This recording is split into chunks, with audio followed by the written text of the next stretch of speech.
Hey guys, Chris here. Today we have a story from one of our viewers. Her and her boyfriend were camping in a remote location in New Mexico in the desert.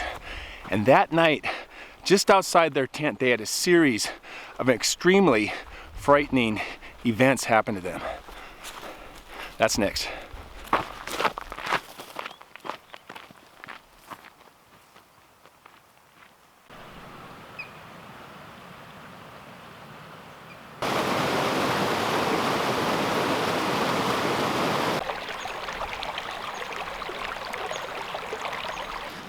All right, so I am in Montana this week, and I just spent the weekend backpacking with some good friends down in Yellowstone.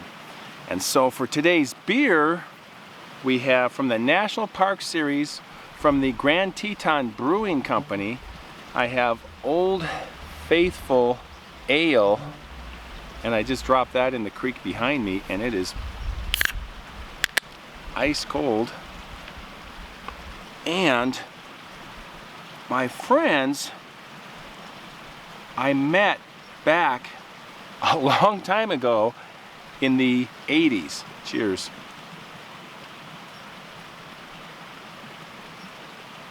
When we worked in the park, 1983, we had a 40-year anniversary, 2023, and we used to work at the Grand Canyon of the Yellowstone, in Yellowstone Park, for Hamilton stores. They no longer exist. They're no longer in the stores, but back then, 70s and 80s, there was Hamilton stores that ran the general stores, concessionaires, grocery stores, fountains, ice cream, sporting goods, things like that. And that's where we met.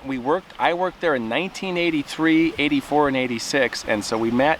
And this last weekend, we had a great time backpacking in Yellowstone in the northwest part of the park and just hanging out, doing a little bit of fishing. And they're all backpackers, fishermen, outdoors people, and we've been staying in touch for 40 years. So cheers. Cheers to them. And they're my good friends, Tom, Ed, and Pat.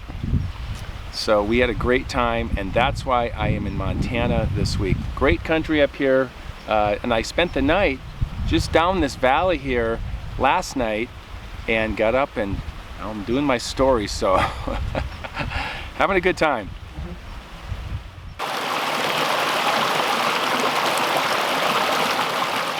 Okay, so this story comes to us from one of our viewers. Her name is Liz. And at the time of her story, she lived in Texas with her boyfriend, and they decided to take their van and drive to New Mexico and see Carlsbad Caverns. Beautiful park with this amazing cave. New Mexico is a great state. It's the southern end of the Rockies, and so they have part of the Rockies coming out of Colorado there as well, and desert and red sandstone. Santa Fe, Tahoe, New Mexico, just great country. And they traveled across from Texas into New Mexico, and they found this nice place to set up their camp. Very remote. They got off the road and went way out in the desert, and they found this red sandstone country, wide open desert. And they found this like an oasis in the middle of it with a stream running through it, and they thought this would be a perfect place to make our camp. And instead of sleeping in the van, they decided to set up their tent and sleep under the stars. So they set up the tent before sunset, got everything situated, and it was really peaceful, and they were just really enjoying it and just having a great time. And the next morning, they were going to head over and see Carlsbad Caverns. Now, Liz mentioned that Bigfoot was the last thing that entered her mind. She always thought they existed, if they did, in the mountains and the forests. And after this experience, she learned that there are many stories of them existing down in New Mexico. Just a beautiful night in the desert. Stars are just bright. Really enjoyed that, and it was time to turn in. So they turn in, lay down, and doze off, and they're sound asleep. And about 4 a.m., Liz was awoken to the sound of some movement. She sat up and listened to this movement, and she could hear heavy footsteps outside their tent, off in the distance, out in the desert. These heavy footsteps. And it sounded like it was walking towards their tent. 4 a.m. He goes to the small window in the tent and looks out, and she sees this large silhouette of what she thinks is a man. But it's massive, but that's all she can think of. That there is a large man walking towards their tent. And she's just kind of waking up and trying to react to what's going on. She's half asleep. And then this thing starts walking faster. The pace picks up. And now it's like jogging straight towards the tent. And then the next thing, it's full steam running towards the tent. And she's powerless to react to this. She's just trying to figure out what in the world is going on here. Her heart is just pounding in her chest, and this thing is running closer and closer right towards the tent. And she can hear the steps just getting louder and louder as it approaches the tent. And before she can do anything, right before it gets to the tent, she sees the shape and it leaps over the tent, and she can hear it land on the other side of the tent. Her heart is just pounding, and she's just in disbelief what just happened. She knows she's in the middle of nowhere, literally nowhere. There's nothing but miles and miles of desert. And she knows this can't be some person pranking them that came out there, decided to mess with them at 4 a.m. It's just not even an option. She was grateful she didn't get trampled by this thing. She was just out of her mind with fear. Her heart was just pounding. Her boyfriend was barely awake, and she said, "Did you hear that?" And he mumbled something about maybe it was a raccoon or something. And she said, "It was definitely not a raccoon. I saw something outside, very large." And she said, at this point, she felt like she needed to get out of the tent and run to the van, like debating in her mind whether she could do that.